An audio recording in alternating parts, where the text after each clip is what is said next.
Pipoca? Confere. Bebidas? Confere. Controle remoto? Na mão e pronto pro play. Então agora estamos entrando no Sofaverso.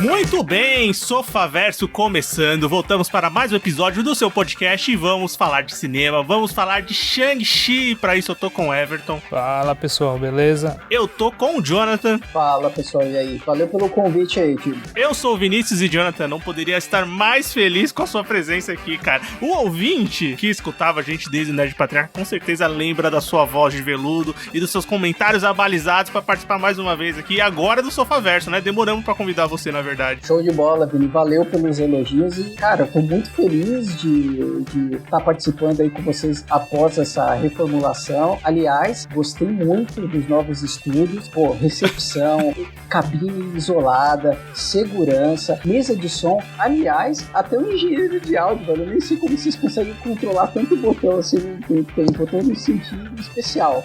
Ah, cara, o dinheiro que é investido no podcast, ele tem que ir pra algum lugar, né? Os nossos ouvintes sabem da qualidade que a gente coloca aqui. E primeiro, a gente não teve nenhuma treta. Você não foi expulso, a gente não saiu brigado. Foi só uma questão de logística, de preparo pra sua volta triunfal ao podcast. Jamais. Bom, o pessoal são os ouvintes da antiga, eles sabem da nossa história, sabem que, pô, se a gente já, como bem juntos, lavou o bumbumzinho um dos outros, você acha que a gente vai brigar pro podcast? Impossível. Impossível. Mas bem, vamos então falar de Shang-Chi. Vamos falar mais uma vez de Marvel, vamos falar mais uma vez do MCU. A gente acabou de lançar, né, episódios atrás, falamos de Viúva Negra. Aliás, Jonathan, você assistiu Viúva Negra? O que você achou do filme? Rapidamente. Cara, eu assisti Viúva Negra, eu gostei, mas assim, é um filme bom, né? Nota 6, 7. Eu acho que ele tem pontos positivos. Gostei da parte de ação. Alguns momentos ali no roteiro eu achei um pouco arrastado, principalmente na parte da meiuca ali do filme. Tá certo, que é meio que uma fórmula desses filmes de super-herói, né? Começa muito bem, a meiuca dá uma respirada pra depois chegar no ápice no final. Mas eu achei que acabou arrastando um pouquinho mais do que o necessário. E eu não sei também se o sentimento de saber que seria o último filme com a Viúva Negra, que esse personagem iria aparecer, acabou me deixando um pouco desanimado, né? E isso fez a minha nota, se eu tivesse que dar uma nota, descer um pouquinho, né? Mas, assim, no geral, achei um bom filme, mas nada de muito especial. Algo próximo dos Homem-Formiga, por exemplo, bom filme. Você passa um tempo relaxado, tranquilo, mas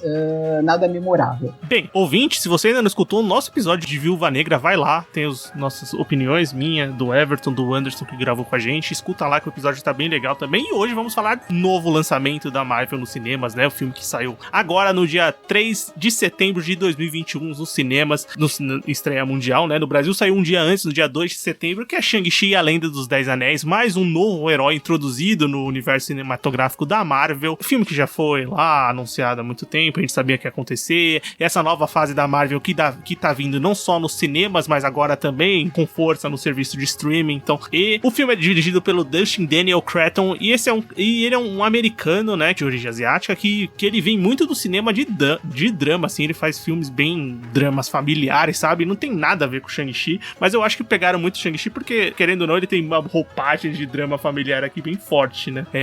Deu pra sacar um pouquinho da escolha, mas mais recentemente o filme que ele lançou foi aquele Busca por Justiça. Vocês sabem qual filme é esse? Que tem o Jamie Foxx, o Michael B. Jordan e a Brie Larson? Sim, lembro também. Esse é o último filme que ele lançou, foi um filme que foi bem recebido pela crítica, aliás, e ele tá disponível no HBO Max pra quem quiser assistir. Mas o Shang-Chi saiu no dia 3 de setembro, mais um herói da Marvel chegando aí pra expandir o seu universo nos cinemas. O filme ele teve um orçamento aproximado de 150 milhões de dólares, e desses 150 milhões de dólares de orçamento, 50 milhões é só pra pagar imposto pro governo da Austrália, que é onde o filme foi gravado. E acreditem, isso é um valor baixo, então imagine quanto não pagam de imposto nas locações que eles têm pelo mundo, né? E a Austrália talvez seja porque é o país mais tranquilo hoje pra gravar por conta da pandemia e quando eles gravaram o filme. E o filme tá tendo um bom sucesso sucesso, né? Até a gravação desse podcast ele arrecadou 307 milhões de dólares. E a Marvel tá muito feliz com o resultado da bilheteria desse filme nos cinemas. E ele teve uma estratégia de lançamento diferente, né? Lembrando que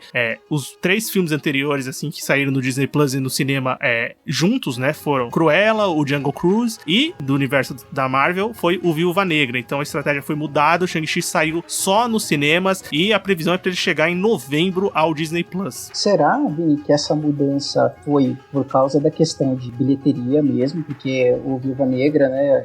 Eu lembro até que vocês comentaram no podcast, ele não arrecadou tanto quanto o estúdio estava prevendo, ou se é por causa do problema também que teve com os contratos lá da Scarlett Johansson e os outros atores, né, da divulgação tanto do streaming como no cinema, né? Não sei se tá esse imbróglio jurídico ainda, e aí por isso a Disney mudou a estratégia e lançou só no cinema. Eu tenho certeza que é total relação com isso, né? Acho que eles já mudaram pensando em evitar futuros processos e futuros problemas. Tá certo que ali é um caso de Scarlett Johansson que vem de muito tempo no MCU, aqui novos atores, uma nova cara, um novo herói, mas mesmo assim é melhor evitar, né? Então eu acho que tem muita relação dos dois. Agora também pelo período aí pandêmico, né, principalmente nos Estados Unidos, eu acho que praticamente toda a população adulta já foi vacinada e tal, acho que as coisas já estão voltando ao normal, né, ou o novo normal nas salas de cinema. Bem, então pra começar, eu quero saber de vocês. Vou começar com o Jonathan, né, que tá voltando, e o que vocês acharam de Shang-Chi, a Lenda dos 10 Anéis? Putz, eu sou suspeito pra falar, porque eu sempre gostei do cinema ação por cabos, que é os filmes de Kung Fu chinês, né? Aquela coisa mais pautada no místico, nas fábulas. E, cara, eu gosto bastante, desde moleque, desse estilo de filme. E eu acho que, claro, né? O Shang-Chi, ele não é um filme nesse sentido, mas ele bebe muito, né, dessa fonte, tem cenas muito parecidas com essa estética, e eu gostei muito do filme, assim. É um filme que em nenhum momento eu percebi que ele tava com uma gordura extra, eu me senti cansado. Assim, no cinema, foco, atenção total. Gostei muito das cenas de ação. Eu achei muito legal essa parte da Disney de, se eu vou fazer um filme baseado em artes marciais, trazer atores que você vê nitidamente, pelo menos o elenco principal ali, com familiaridade com as artes marciais, né? Pessoas que ou são dublês, ou estão acostumados, ou treinaram muito, mas assim, diferente de alguns exemplos da Marvel, como por exemplo o Punho de Ferro, né? Tá certo que não é cinema, mas é também um material baseado em artes marciais, e você não via essa familiaridade com os movimentos, com o estilo de luta nos atores lá de Punho de Ferro, como a gente vê aqui em Shang-Chi. Realmente, nesse sentido, as coreografias, o pessoal tá de parabéns. Resumindo, gostei muito. Everton? Cara, eu gostei bastante do filme também. Assim, ele como um filme de apresentação, o primeiro filme de apresentação de um herói no MCU, pra mim ele é um dos destaques. É um filme que eu gostei bastante, principalmente por esse ponto mesmo das artes marciais. Eu achei que foi muito bem feito. Tanto as partes como ação rápida, sabe? Como diversas cenas que tem no filme, dele mesmo brigando com um monte de cara e tal. Como as partes de homenagem mesmo ao cinema oriental, né? De luta, assim. Com os cabos voando, sabe? Os caras... que parece até uma dança de vez em quando, né? E eu acho que o que me incomodou, assim, um pouco do filme é muito a escala do poder, que eu acho que aquele final é muito grandioso para a proposta que eu tava vendo do filme, sabe? Mas de maneira geral eu gostei bastante, sabe? Isso é verdade, né?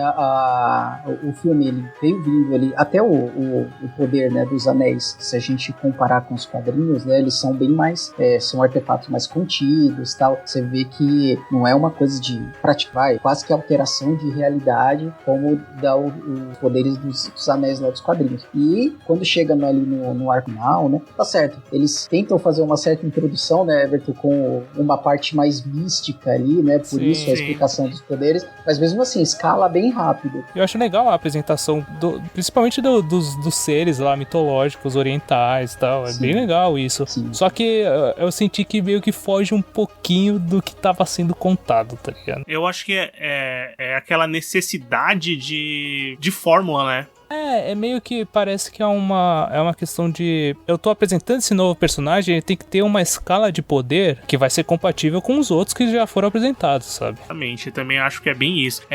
Num termo geral, eu gostei muito do filme. Assim, achei um filme bem divertido.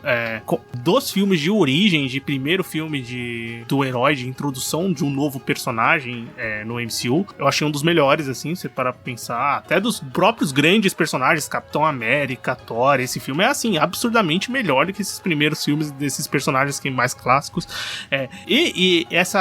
Eu também sinto um pouco dessa grandiosidade excessiva no final, no arco final, mas eu acho que ela é um pouco melhor construída do que no Viúva Negra, que é realmente, no Viúva Negra, como a gente comentou, ele é muito fora do tom e você não enxerga aquilo acontecendo. Aqui eu acho que o Shang-Chi, ele constrói que vai acontecer esse embate final melhor. Não, mais ou menos, eu não concordo muito não, cara. Porque pra mim o ser das trevas dele, lá ele aparece realmente, ele só é citado no arco final, tá ligado? Ah, sim, isso sim, o ser das trevas, realmente, ele só é citado no arco final. Mas durante todo o filme ele vai colocando essas pitadas de misticismo, né, e de seres mágicos e de coisas que estão acontecendo, e talvez isso também funciona melhor pra você entender o que acontece no arco final. Eu também acho que quebra um pouco o tom, mas acho que não de uma maneira que me tirou do filme, ou então seja tão gritante como foi no Viúva Negra, só pra fazer um termo de comparação. Eu acho que, assim, as cenas de ação que tem no filme, a gente tá falando, assim, do filme que tá entregando artes marciais, que tá fazendo grandes homenagens, Tigre e Dragão aqui, não só pela presença da Michelle Yeoh, mas é uma referência, assim, gritante, tem uma cena absolutamente toda construída com base naquele filme, e também puxando pros filmes mais modernos de ação.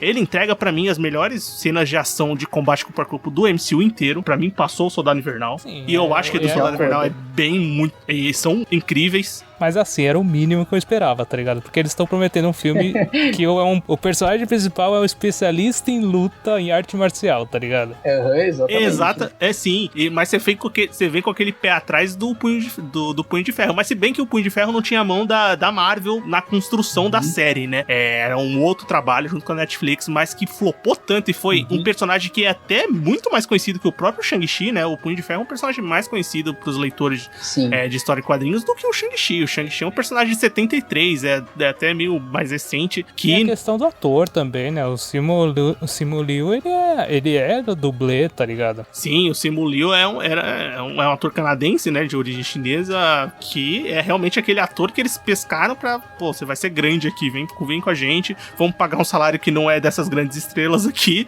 mas você vai participar do MCU agora continuamente. E eu acho que um dos problemas do filme, e assim, não é um problema gritante, mas é uma coisa que eu acho que ela é mal resolvida pela questão dessa grandiosidade, desse mundo muito grande que eles estão colocando. É um épico de aventura com essa relação familiar muito grande. É o próprio personagem do Shang-Chi, que eu acho que é um personagem que fica meio de lado em muitos momentos, sabe? Ele tem a história dele contada, mas eu não vejo uma personalidade muito definida nele, sabe? Eu não sei se sentiram isso. Em alguns momentos, de fato, Vini, que você sente que, como é que eu posso dizer, ele não tá trilhando o caminho, né? As situações vão ocorrendo e ele vai reagindo e sendo levado para essa, grande aventura que ele passou na vida. Mesmo o filme mostrando que ele foi treinado desde criança para assumir o lugar do pai dele, que o pai dele é praticamente uma divindade se comparado com um humano normal, né? Através dos poderes dos anéis, mas ele desistiu, né, de todo esse universo e foi ter uma vida normal, né, nos Estados Unidos e tudo mais, e a partir daí as coisas vão acontecendo e ele vai sendo levado, né, para essas situações. E talvez eu acho que seja nesse sentido que você está dizendo, né, ele não tem um desenvolvimento do caráter do Shang-Chi, mas é mais a reação dele, a loucura que a vida dele passou a ser de uma hora para outra. Sim, é bem por aí mesmo. Ele é muito reativo e ele acaba sendo mais uma peça do que um personagem construído, assim, que consegue entender as vontades dele, a personalidade dele, como ele é, se ele é um cara engraçado, se ele é um cara sério, se ele é um cara um herói, se ele é um anti-herói, se ele... Esses pormenores da personagem do ator, que eu acho que o problema se envolve também por causa da grandiosidade que o filme se prestou a construir. E ok, tipo, eles podem aprofundar melhor o personagem pra frente, mas eu senti um pouco isso. O que você achou, Everton, do Shaw, né? Que é o nome dele em São Francisco, ou o Shang-Chi?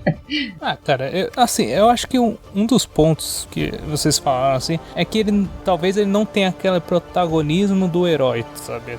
Aquilo que ele vai se botar na frente pra resolver, sabe? Ele é muito de, eu vou ajudar aqui, vou resgatar essa pessoa, tá ligado? Não é muito, eu vou resolver esse problema global aqui que tá acontecendo. Ele tem os pontos de heroísmo dele, é claro que tem, porque afinal não tem como construir o filme sem isso, né? Mas eu acho que é meio apagado a história dele, principalmente com o pai dele, ela fica meio nebulosa no meio daquele arco final gigantesco, sabe? Eu acho que durante o filme, o próprio Mandarim, que dessa vez aqui no MCU veio o Mandarim de verdade, trouxeram o Tony Leung pra fazer o Mandarim, ele rouba bastante o filme. Não, ele é um ótimo ator, né? Se não me engano, ele é cantor também, né? Ele é ganhador de prêmios lá na indústria chinesa, na indústria oriental.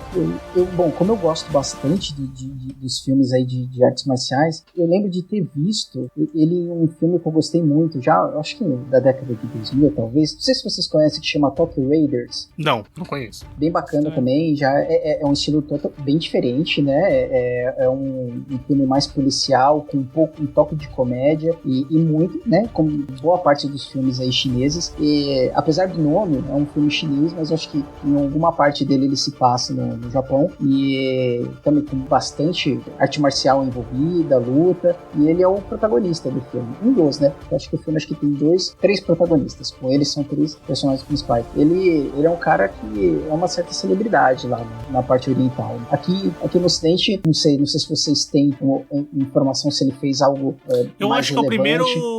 que é o primeiro filme de língua inglesa que ele faz. Se eu não me engano, eu li isso em algum lugar, mas não tenho certeza. Eu posso estar falando abobrinha, mas se eu não me engano, se não for o primeiro, deve ser um dos primeiros, assim, que ele tá falando inglês e tal. E uma coisa que, falando em língua, que eu acho que é muito legal do filme e que a Marvel foi bem corajosa, é que o filme, assim, talvez seja 60, 40% de inglês e de mandarim, né? Tipo, exatamente. Tem muito mandarim e eles não levaram pra um caminho de atores falando inglês ou dublando. Quando eles estão na região falando entre os personagens que são ali chineses, é bem interessante como eles mantiveram a língua. E tem até as brincadeiras com a própria personagem da Awakafina, né? A Kate, que é amiga do Shaw, de ela não saber falar chinês direito, né? Exato, daí todo mundo olhando pra ela com um olhar assim de cobrança, né? E esperando que ela já soubesse falar o idioma, e ela sempre se justificando, não fala mandarim. E é engraçado, né? Gera algumas situações bem cômicas aí no filme. E ela,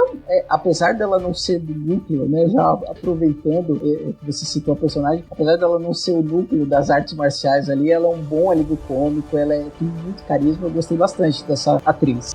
Cara, é bem legal o personagem dela, como ela funciona muito bem, com o papel de alívio cômico que foi utilizado e de suporte do protagonista, né, do Shang-Chi. E quem usa uma pochete com aquela envergadura, ela merece respeito. De volta às pochetes, por gentileza. Vamos subir a hashtag. Se bem que tem os... eu gosto da personagem da Awakafina também, da Kate. É uma personagem que é exatamente o que vocês comentaram aí. É aquela sidekick, ela é o alívio cômico, e ela funciona muito bem pra isso, porque a atriz é muito boa nessa parte de comédia, e ela vem fazendo vários filmes que ela faz personagens engraçados e tudo mais, e funciona muito bem pra isso. É uma atriz engraçada, e tem uma boa química ali com o Simu Liu, com o Shang-Chi, né? Os dois personagens funcionam muito bem ali. Começam como amigos, depois a gente termina o filme com a expectativa de um romance, né? Uma continuidade de romance, que talvez seja o que vai acontecer. Você sentiu isso? Eu senti, cara. Eu senti que a trama foi sendo construída pra isso. Eu não. Pra mim, eles terminam mesmo com aquela sensação de, tipo, a amizade mesmo, tá ligado? Porque não vai pra esses caminhos, cara. Eu fiquei meio na dúvida também. No começo, tava muito claro que era uma relação quase que de irmandade ali, né? um carinho que você tem entre irmãos, mas eu encarei como, assim, a proximidade deles e a admiração, né, de um pelo outro, conforme o filme foi passando, eu acho que isso daí pode evoluir aí para um namoro nos próximos filmes, né, nas próximas participações dos personagens. Eu senti que a Marvel pode pegar esse gancho. Depende muito das fanfics e dos comentários das internets da vida. Eles vão ficar de olho, né? Mas eu achei que o filme ele deixou aberto pra essa possibilidade. Eu consegui chegar principalmente lá no arco final, né? Em que, por exemplo, a personagem da Awkwafina, Kate, ela aprende a usar o arco lá com essa parte é aquele escalonamento bem rápido de poder pra ela, né?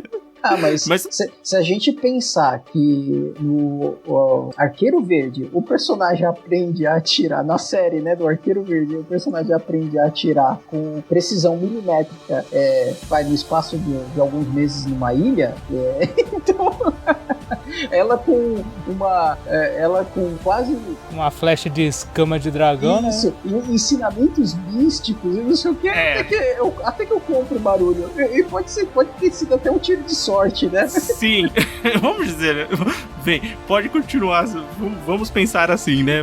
Vamos dar esse crédito, né? Sorte de principiante.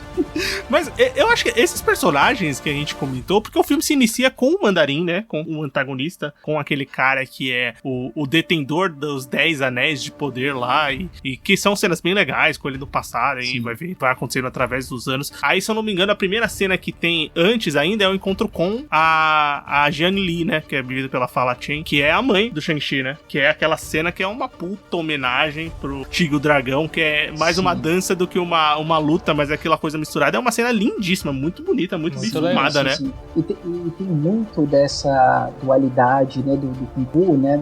Eles gostam muito de representar isso, né? Do Yin Yang, que seria ele com um estilo mais agressivo, mais furioso, e ela com um estilo mais plástico, mais calmo, usando a energia, né, rebatendo a energia, a agressividade que ela recebe contra o futuro marido dela.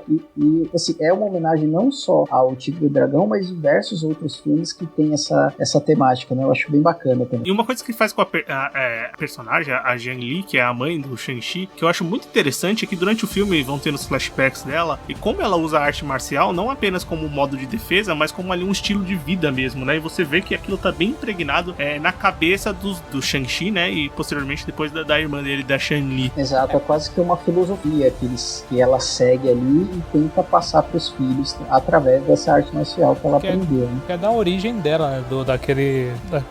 Daquela cidade lá mística de onde ela veio, né? Do clã, é verdade. É exatamente ela passando as origens dela pros filhos, né? Uhum. E depois que a gente tem esse flashback, aí sim se inicia a história que a gente comentou dos personagens do Shang-Chi, do nosso personagem principal, da Awkwafina. E, assim, a sequência, eu tenho que falar que a primeira sequência de ação, existe essa sequência inicial, né, do antagonista, depois tem esse encontro, mas a sequência de ação que tem o protagonista, assim, é aquela sequência do ônibus. E aquela sequência é muito incrível aquela sequência de ação, né, cara? Realmente, você fica grudado ali na cadeira, fica tenso, né? Apesar da gente saber que nos filmes de herói, e filmes da Marvel, você não tem um perigo imediato, né, iminente, né, pros protagonistas, mas isso é mais quando você tá assistindo aquela cena de ação, você esquece, né? Você esquece de qualquer fórmula, pelo menos comigo foi assim, e eu fiquei vibrado ali na tela, e os atores, principalmente o Shang-Chi, ele tem muita desenvoltura, muita familiaridade. Me lembrou muito alguns filmes do Jack Chan, que ele usa elementos ali do cenário para incorporar no estilo de artes marciais que ele tá executando ali. Eu achei muito show, assim. Realmente, eu fiquei preso do começo ao fim. É isso que eu achei mais legal dessa sequência, cara. Além dele brigar com os caras, de tá acontecendo uma pegada à velocidade máxima, tá ligado? Um ônibus sem freio e tal. É ele, tipo, desviando os caras, usando o negócio, as barras do ônibus, tá ligado? Pra se esquivar dos caras, pra fazer os caras baterem um no outro. Mano, é muito legal. Essa sequência realmente é um nível diferente das ações que a Marvel faz com relação à luta corpo a corpo, né, cara? De arte marcial, né? Assim como vocês comentaram lá no começo, né, do podcast, que ele bebeu de várias fontes. Essa é uma cena que mostra que ele pegou muito ali dos filmes, principalmente do Jack Chan, né, que é o expoente, né, nesse tipo de cenas de ação, né, o Mr. Nice Guy, que é o filme que ele faz isso, Bater ou Correr, Arrebentando em Barcelona e por aí vai, né. São todos filmes que ele usa muitos elementos do cenário, Quem Sou Eu, e acredito que eles quiseram também se basear e fazer uma homenagem a esse estilo Kung Fu, que é um dos estilos que a gente mais aceita aqui no Ocidente, né? Não são tantas pessoas que gostam daquele estilo mais fantasioso, mais de fábula, mas agora o estilo que o Jack Chan ficou conhecido, que implementou, sim, ele é bem aceito, o pessoal tem bastante fã por esse lado aqui. Nossa, quem não, na época do colégio, chegava no outro dia e falava, você viu o filme do Jack Chan que passou no SBT? Você viu o filme do Jack? O Jack Chan é um estilo de filme, né? Exatamente. O tipo de filme, tipo o filme do Jack Chan. Virou um estilo de cinema que foi muito bem homenageado aqui. Eu acho que eu comentei até com o Everton que essa cena do ônibus tem uma cena de um filme chamado A Vilã, que tem no Prime Video. Você assistiu, Jonathan? É um filme sul-coreano? Não, acho que não. Tem uma cena igual, que é uma assassina e tal. É uma cena igual, que ela também vai até um ônibus e luta com um monte de cara. A diferença é que o filme que eu tô comentando, ele é PG-18, então é sangue pra todo lado. É a mesma cena, a mulher batendo um monte de gente, mas com muito sangue. Aqui é um PG-13, mas muito bem filmado. E uma coisa que eu achei muito interessante, não só nessa cena, mas como ele vai levar pro filme inteiro, talvez não no arco final, porque é um negócio muito diferente em termos de ação e de combate corpo a corpo, mas é como você entende todas as técnicas, todos os movimentos do personagem durante a batalha, né? Isso ficou muito bem evidenciado, e como eles dão muito destaque pro próprio Shang-Chi, né? Como a câmera, ela vai girando de maneiras que você tá vendo o Shang-Chi, mas você tá vendo tudo que tá acontecendo ali no ambiente, os inimigos que estão atacando ele. É como se a câmera acompanhasse o eixo, né, do próprio Shang-Chi, ou um pouco da visão dele, né? E você comentou, apesar de movimentos muito rápidos, eles são bem fluidos, você entende tudo que tá acontecendo ali na cena. Mas eu ia falar um negócio assim, cara, parece às vezes que dá uma acelerada nos movimentos dos caras, tá ligado? Porque é muito rápido. É verdade, tem bem isso. Às vezes você fala, caramba, nem... tipo, eu sei que ele deu um soco aqui, mas foi bem rápido, né? Eu sei que ele deu um chute aqui, mas foi bem rápido. E tem essa acelerada, mas não chega a ser algo que incomoda, né? Tipo, um negócio que funciona pra é legal pra mostrar que o cara realmente é um mestre daquilo, sabe? Sim, exato.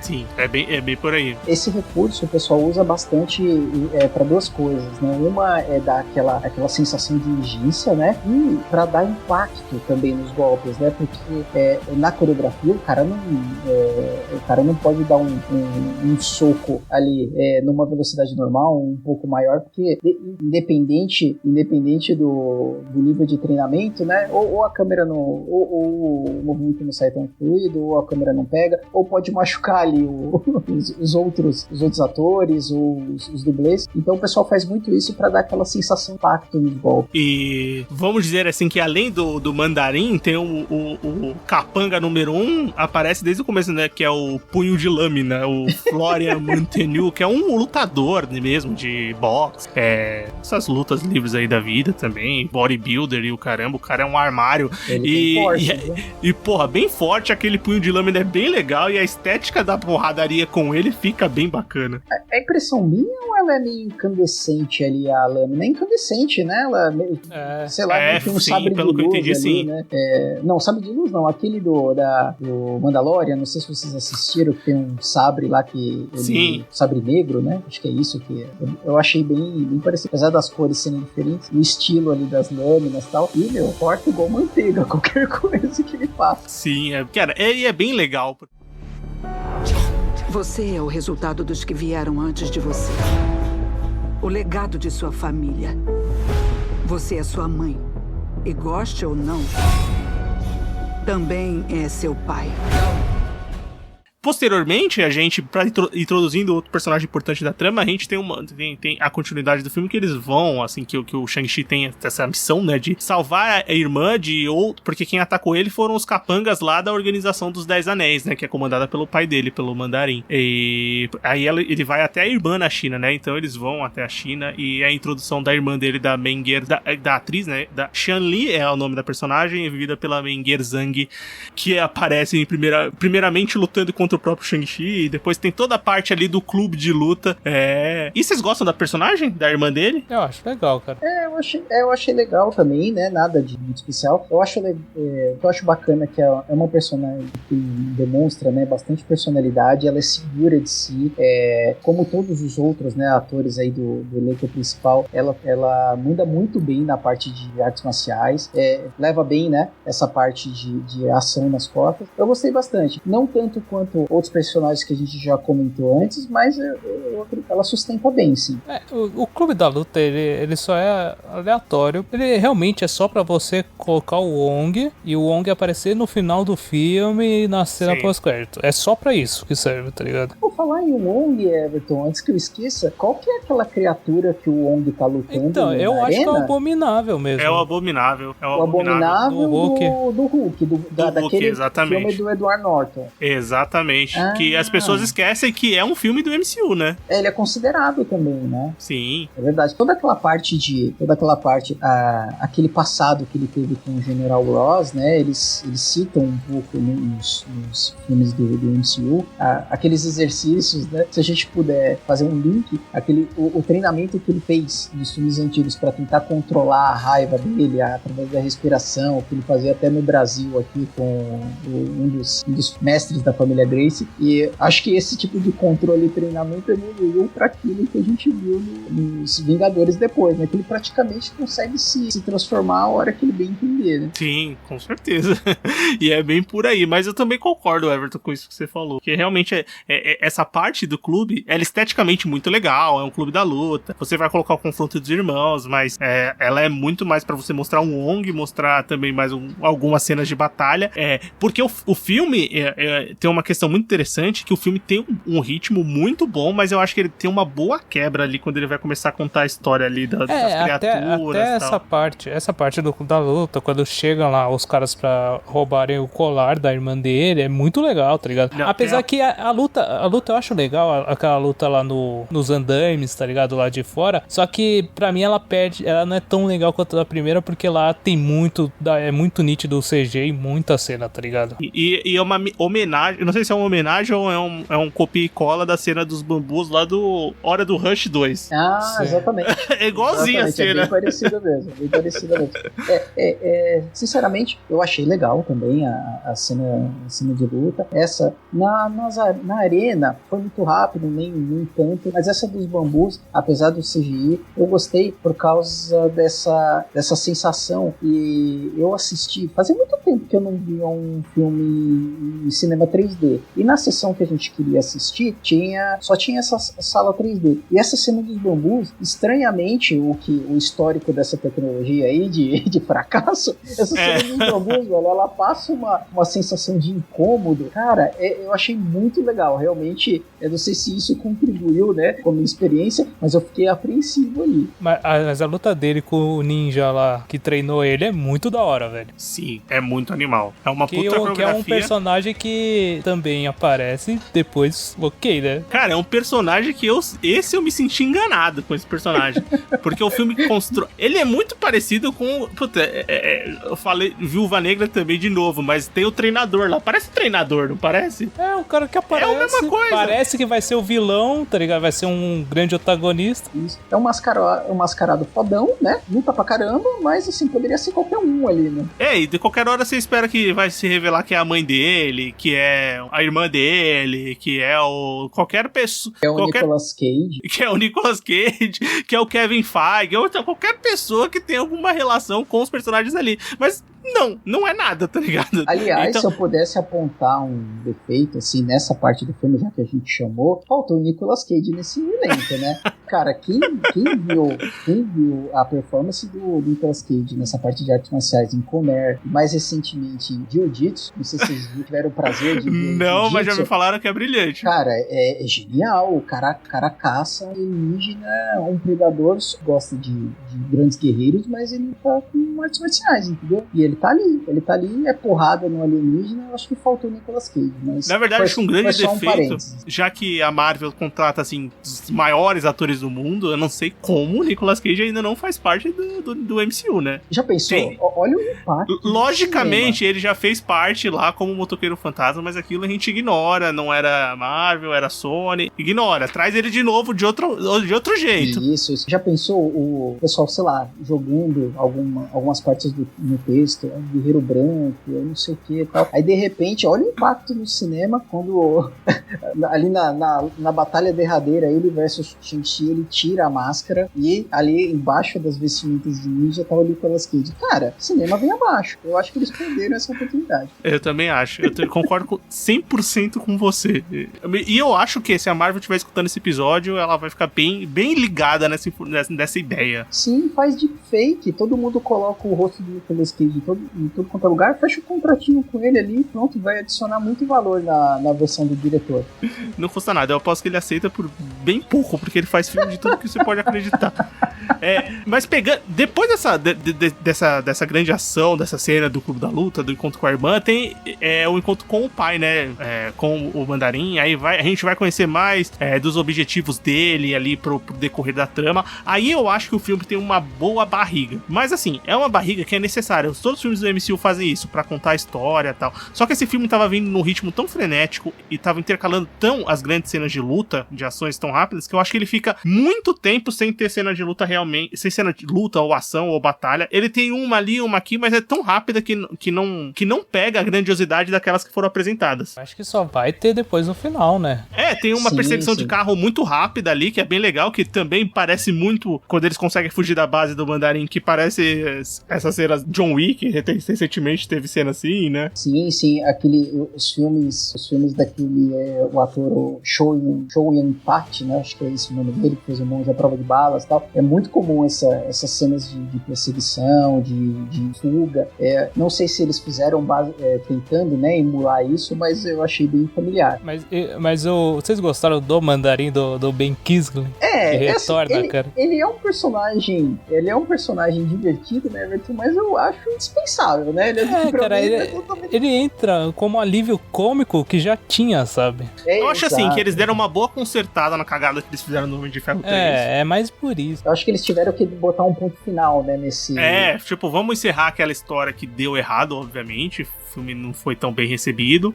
Coloca o Ben Kingsley aqui, que é um puta ator, né? Exato. Que é um cara que vai entregar na comédia e entrega mesmo. Mas eu acho que ele podia ter aparecido ali e não precisava ter ido pra batalha final e tudo mais. Tem que ter o bichinho que vai vender Mas boneco. tem o Morris, né? O Morris é um personagem muito interessante, muito legal, assim. Nossa, é engraçado, né? Querendo ou não, aquele monstrinho, animalzinho, qualquer coisa ali que vai fazer os caras lucrarem depois, né?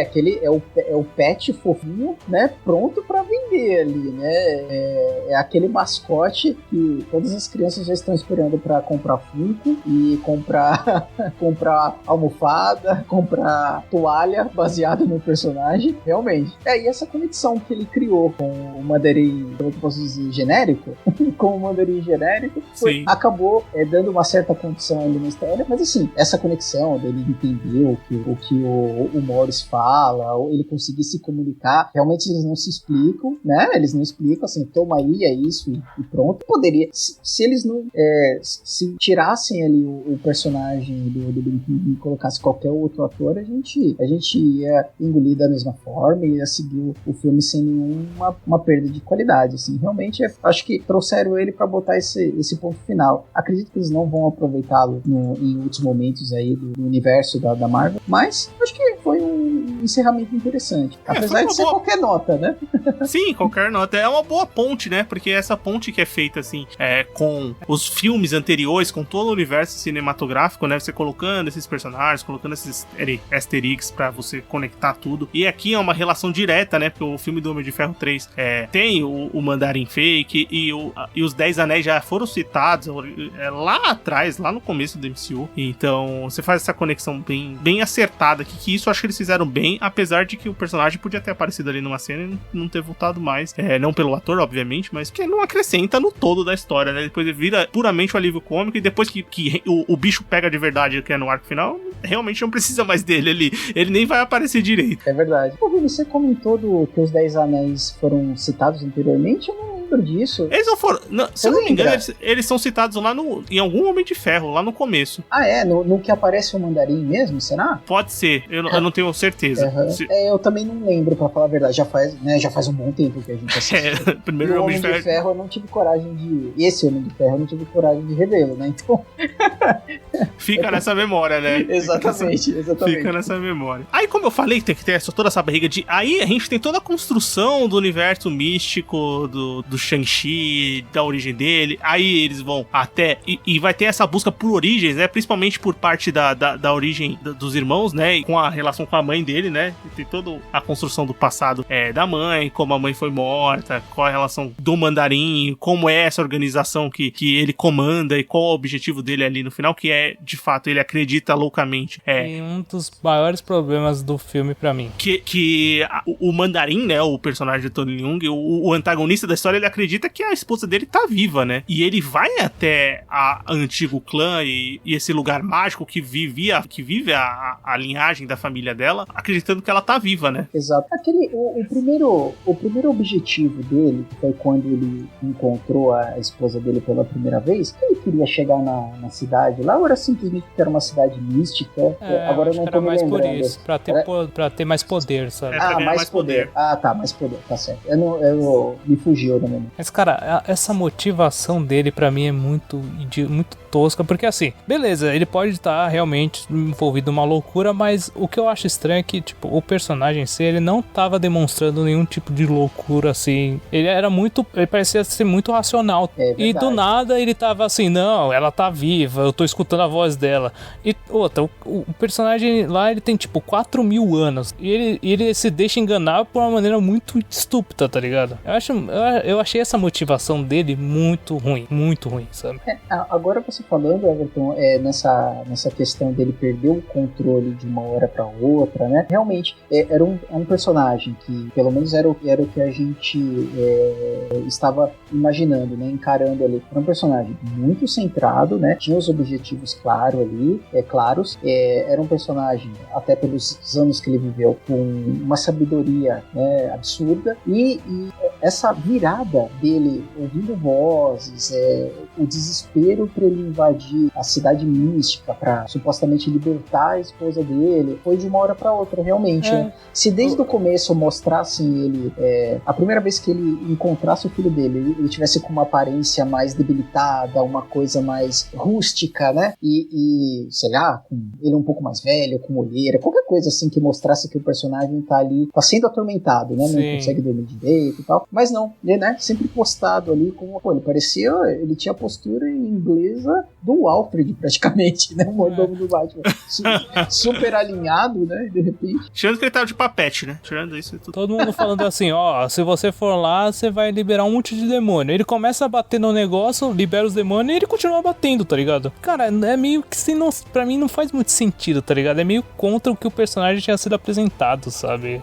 Eles mostraram que os anéis, né? Pelo menos foi o que eu entendi. Os anéis, eles tinham uma certa conexão com esse ser das trevas, né? Que estava preso lá. E, através dos anéis, ele estava sendo influenciado. Mas, eles poderiam colocar, talvez, uma influência mais direta. Como se o ser, através dos anéis, estivesse tomando o corpo dele. Sim, eu acho que ia seria ser muito melhor, cara. Eu acho que o argumento seria um pouco mais forte, né? Pô, pai, o que você tá fazendo e tal? E ele, né, não respondendo e tal.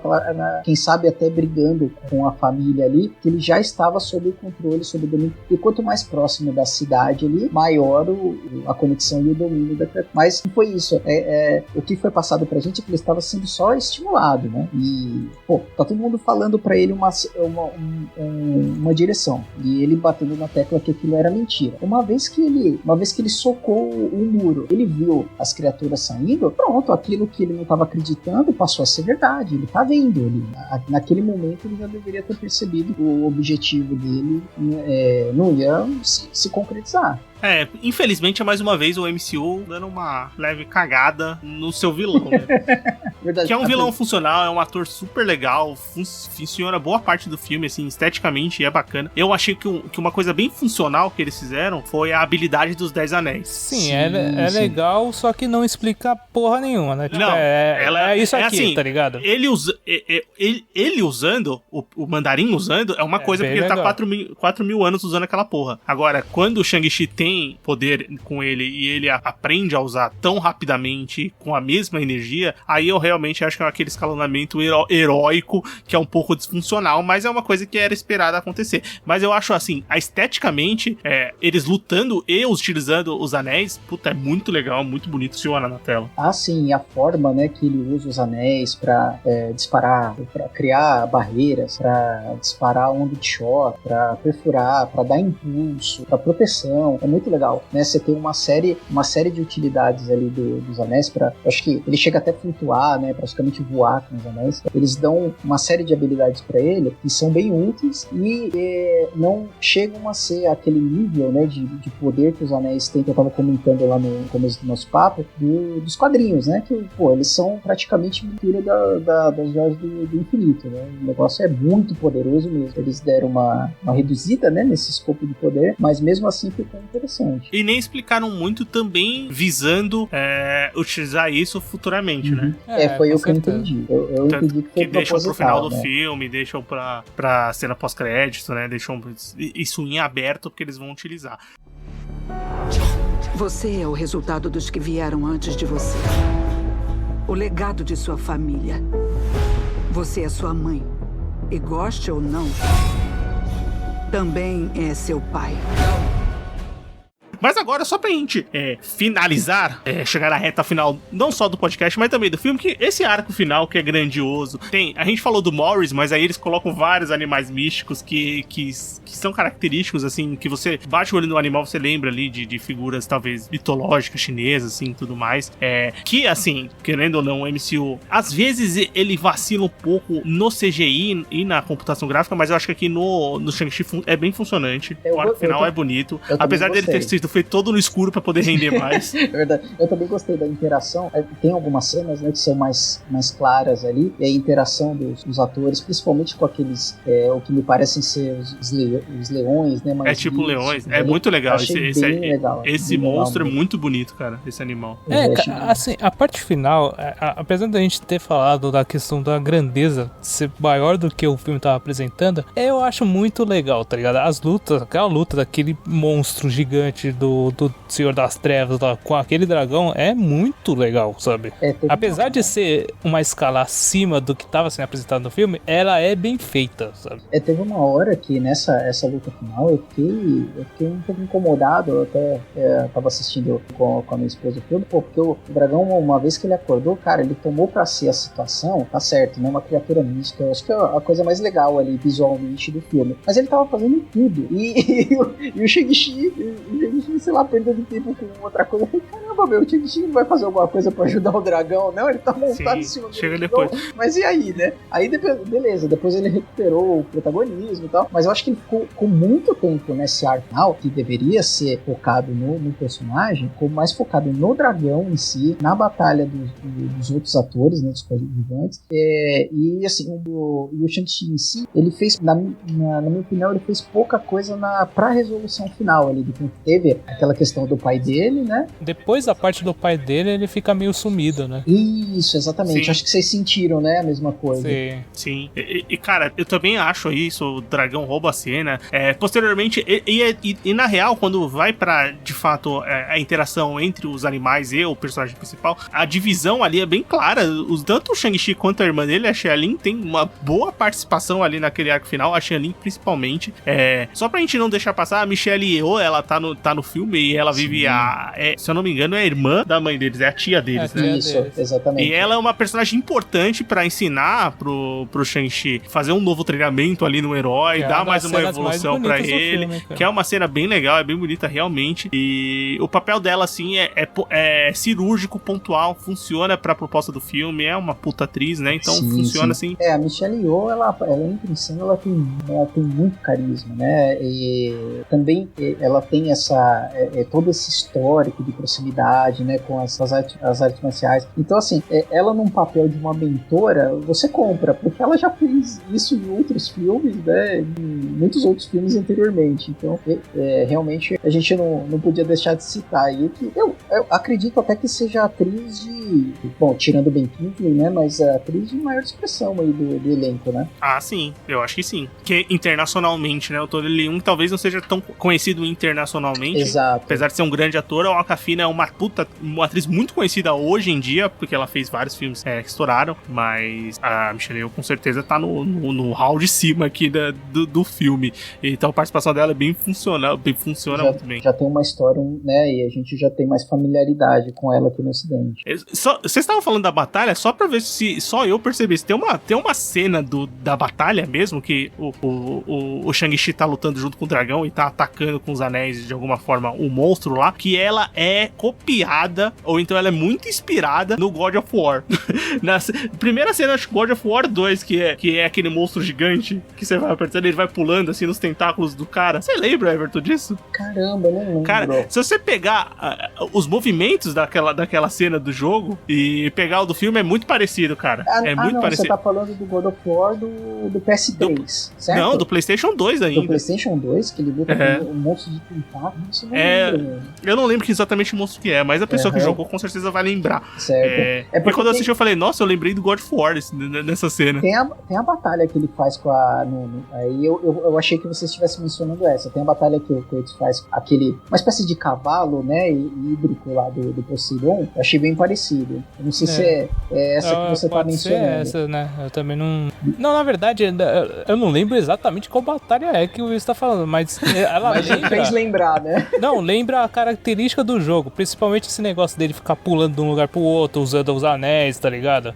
Talvez seja a característica do jogo e eu fiquei pensando numa cena específica, mas me lembrou muito esse do aperta o botão, vai ali, aperta o outro botão, pula lá. Sim. Não, é bem parecido. E a forma com que a escala, né, dos personagens, e aí você compara a escala do Kratos, né, nessas cenas contra as criaturas mais titânicas, assim, e ele se aproximando, e todo aquele jogo de câmera, parece bastante as batalhas na parte do Quick Time Event. Né? Bem, esse é o arco final do filme é grandioso, ele tem uma solução, e vocês gostam do final do filme? E do que o Shang-Chi pode representar, assim, pro MCU numa sequência? Que, assim, pelo sucesso do filme, com certeza vai ter Shang-Chi 2 e vai ser um novo personagem ali recorrente. Lembrando que ele é um personagem, assim, história única de um personagem, um novo herói que tá sendo introduzido, que provavelmente vai formar um grupo posteriormente. O próximo filme do MCU que vai sair é Os Eternos, que já é um grupo fechado, então eu acho que vai ser uma coisa bem diferente do que a gente viu no Shang-Chi. Mas o que vocês acharam da resolução final do filme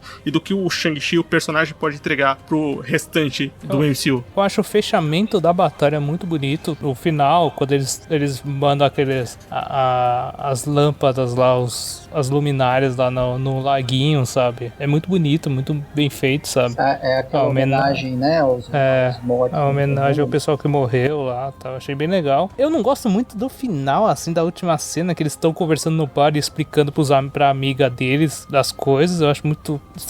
Não faz muito sentido, tá ligado? É verdade, eu nem tinha lembrado dessa cena. Eu acho assim... Na minha cabeça tava o término da batalha e depois corta pro pós-crédito, né? O Wong explicando, né? Mais ou menos o que poderia... Eu até esqueci dessa cena do bar. Realmente é meio irrelevante. Se for essa cena que a minha namorada falou assim, é isso aí que eu não gosto do MCU. Do nada essa cena, nada a ver de comédia. Não sei se foi essa. Tecido, porque, mano, é muito sem noção. É que eles começam a contar do nada, assim, tudo que aconteceu. É ok, sabe? Se fosse só a cena pós-crédito direto, pra mim era melhor, sabe? Aquela cena de humor, né? Pra gente dar uma leve respirada ali no finalzinho. Mas realmente, né? É gratuito. É totalmente gratuito. Se tivesse cortado e fosse direto pra lá, abre o portal, o Wong traz todo mundo. Vamos aqui que eu vou explicar o que tá acontecendo. Tentar explicar. A gente não sentiria falta nenhuma dessa cena. Mas assim, eu gosto assim, o encerramento da batalha é legal. E eu espero ver mais do personagem. Eu achei que, apesar de a gente ter comentado um pouco que talvez ser deixado de lado em alguns momentos durante o filme. O ator é legal, com o texto que entregam pra ele, o que ele tem que fazer, assim, ele é carismático, o personagem funciona, a dupla ali com a Fina, principalmente com a Kate, funciona muito bem. Eu acho que, e é um personagem, assim, com uma força legal, com essa questão da batalha corporal, e agora com a habilidade dos anéis, que eu acho que pode render muito pro MCU ainda. Eu concordo, Vini. Eu acredito que nos próximos filmes, aí, nas próximas participações do personagem, eles vão trabalhar um pouco melhor ali a personalidade dele em si. É o que você comentou. A gente tem uma ideia, né, dos objetivos dele. A gente sabe que ele tem, pela a forma que a mãe dele criou, ele tem ali uma atitude de benevolência, ele tem uma questão um pouco mais heróica, mostrou ali no final do filme, mas eu acho que ainda tá devendo entregar para um protagonista, né? Ainda falta um pouco mais de desenvolvimento do personagem. Mas eu acredito que para um filme de introdução tá bacana. Aí nos próximos, tenho certeza que a Marvel vai corrigir essas arestas. Bem, então vamos para as nossas notas. Pra Shang-Chi, de 0 a 10, o quê? Anéis, cara. Boa. Jonathan, de 0 a 10 anéis para Shang-Chi. Olha, eu como eu comentei lá no começo, eu sou suspeito pra julgar um tipo de filme assim, porque assim, desde moleque eu gosto desses filmes que tem um pezinho no fantástico, no Kung Fu dos cabos, né, por assim dizer, do Kung Fu dos cabos, dos filmes de artes marciais. Enquanto eu tava assistindo o filme, principalmente nas cenas finais ali, aquele arco final, quando mostra as criaturas, toda aquela batalha, o dragão, pra mim, perfeito, assim, achei muito bom o CGI, eu gostei demais, assim, das cenas de batalha, tudo que envolveu ali o dragão, que é, aquela criatura, aquele símbolo quase de sabedoria, de bondade, e tirando em alguns momentos, né, que a gente comentou aqui que o filme ele dá uma certa freada, como ali no arco que ele vai conhecer a irmã dele, a barriga, né, que você comentou, tem aquela parte de introdução, mostrar mais um pouco o pai dele, aquilo ali não me incomodou tanto, porque eu entendo, né, que você tem que baixar um pouquinho ali a temperatura do filme para poder explicar algumas coisas, e eu tava muito curioso para saber de onde vieram aqueles anéis, qual que é a relação lá do pai dele com a mãe, como que ele encontrou, como que eles chegaram naquele ponto. Eu tava bem curioso ali, então aquele arco, se pode se dizer, né, aquele pedaço do filme que não me incomodou tanto, mas a parte das lutas ali, quando ele conheceu a irmã dele, eu senti que o ritmo diminuiu um pouquinho, mas nada que me incomodasse no todo. Eu vou dar aí, acho que um 8,5 tá ótimo pra esse filme de introdução. Everton? Cara, eu achei ele um filme acima da média geral, assim, dos filmes do MCU, principalmente dos filmes de apresentação de personagens, sabe?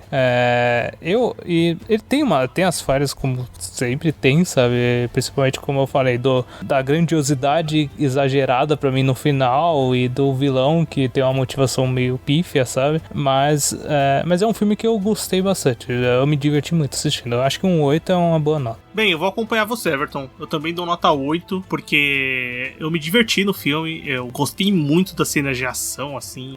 O que eu esperava que ele fosse entregar, ele entregou nessas cenas. Eu acho que tem esses problemas pontuais que a gente foi comentando, principalmente na parte final do filme, mas ela é esteticamente muito bonita, é um épico, e também esse termo de comparação com os filmes iniciais dos heróis do MCU, eu acho que acaba elevando um pouquinho a minha nota, porque ele é bem maior que a maioria dos que a gente apresentou até agora. Então, eu acho que cria um caminho bem bacana pra seguir com o Shang-Chi nos cinemas e pros próximos filmes aí da Marvel, e minha nota é 8. Eu concordo bastante com você nesse aspecto que você comentou dos filmes de origem, porque se a gente for comparar com Capitão América, que é um bom filme, o Thor é um filme, na minha opinião, bem mediano, que mais? O primeiro filme do Homem-Formiga é um filme divertido, mas nada demais. O Homem-Aranha eu acho que já começou um pouquinho melhor do que esses outros 3 que a gente citou. Eu acho que o Shang-Chi, se não for o melhor, ele tá entre o top 3 ali, com certeza. Cara, eu acho que, tipo, talvez melhor Guardiões da Galáxia e o Homem de Ferro. Acho que talvez o Doutor Estranho, assim, mais ou menos. Mas eu acho que o Shang-Chi é melhor, cara. Eu pensaria nesses dois, se você comentou, Everton.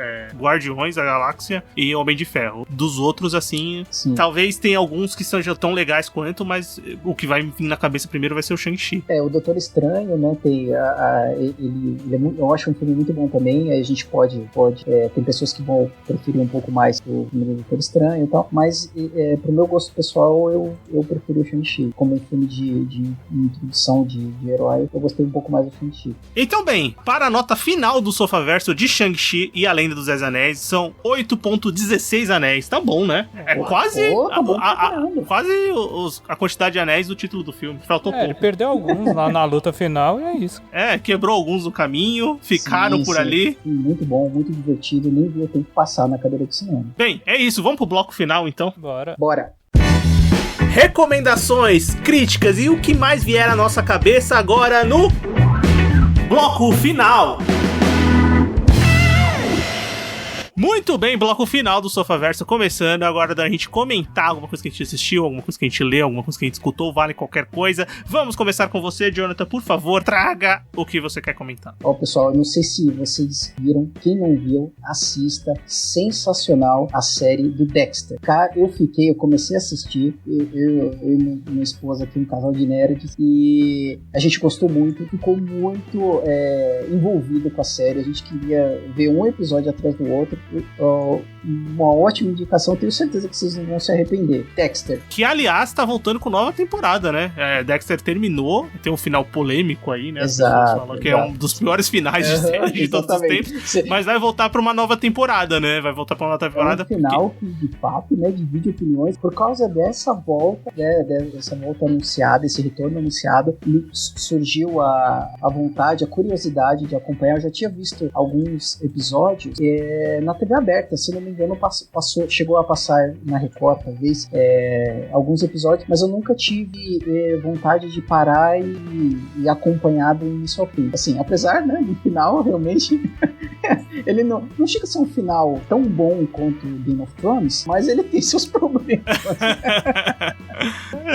Mas assim, não estraga, na minha opinião, não estraga a experiência. Everton? Cara, eu acho que, aproveitando esse clima do Shang-Chi, né, eu vou recomendar um filme que é um dos meus preferidos do Jack Chan, que é o Quem Sou Eu, cara. Nossa, é demais. Cara, esse filme, quando ele tá passando na TV, eu assisto. Porque ele é muito divertido, ele é muito engraçado, ele tem umas lutas sensacionais, principalmente quando ele tá na Holanda lá, ele luta com os tamancos lá, mano, é um negócio genial, sabe? A parte que ele tá preso lá e no volante, tem que sair dirigindo com a mina, mano, esse filme, ele é brilhante, sabe? Eu acho ele muito divertido, cara. Pô, eu assino embaixo, Everton. Eu adoro Quem Sou Eu. Aquela cena inicial do Jack Chan meio indígena ali, meio aborígene, e toda aquela parte de ação, porra, ele tem muita destreza, ele tem aquele treinamento militar dele que ele aplica ali pra salvar o casal em corredores de pilotos, né, no começo. Ali o filme me ganhou. E assim, é um dos filmes também que sempre que tá passando, eu paro pra assistir, não enjoo, é muito divertido. E o Jack Chan não sense, né, do jeito que a gente gosta. Não, e é uma boa recomendação, porque a galera que tem uma galera muito jovem, assim, que não deve fazer mínima ideia de quem é Jack Chan, que não pegou essa fase que a gente assistiu o filme do Jack Chan na TV, e não vai pegar várias referências do que ele criou. Ele criou muita coisa, Sim. ele criou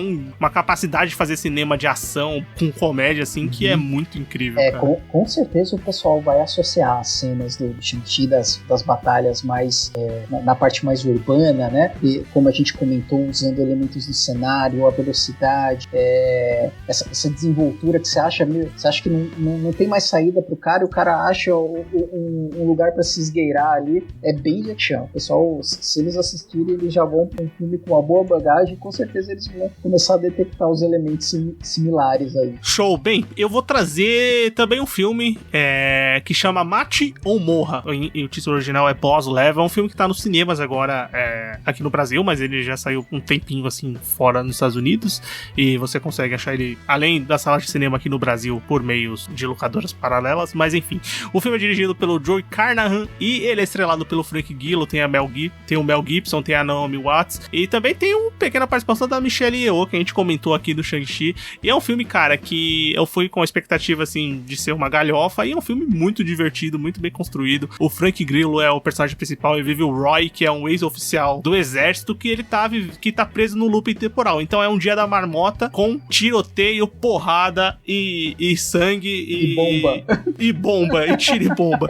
Porque é isso, cara, é um dia da marmota, é os personagens do Frank Grillo voltando no tempo e tentando resolver uma situação, e tentando impedir a morte dele, uma situação que vai acontecer ali com as pessoas próximas dele. E é um filme muito divertido, cara, tem uma ação bem funcional, ele é muito parecido, assim, as pessoas estão comparando com, apesar de ele ter sido a ideia bem pensada antes, muito parecido com Free Guy, que tá fazendo um bom sucesso agora da Disney, filme da Disney, lançado pela Disney, né, da Sony. Da Sony provavelmente não é, né, mas isso. Free Guy. Eu fiquei curioso, porque quando eu fui assistir um dos trailers foi o Matthew Morra. Eu gosto de filmes de ação, mas ele, de fato, pelo trailer, ele tem um aspecto mais, aquela ação meio acelerada, ela parece mais uma galhofa mesmo, né, descompromissada. Mas, cara, assim, em momento nenhum eu pensei que ele tinha essa história um pouco mais rebuscada, né, essa coisa do dia da marmota e tal. E eu adoro cinema de ação, então com certeza eu vou acatar, eu vou assistir isso daí. Não, e é bem legal, porque mesmo sendo, ele podia ser uma catástrofe, principalmente na parte de roteiro, porque você criar esse loop temporal tem que ter algum sentido, e o filme, ele tem um roteiro bem fechadinho, assim,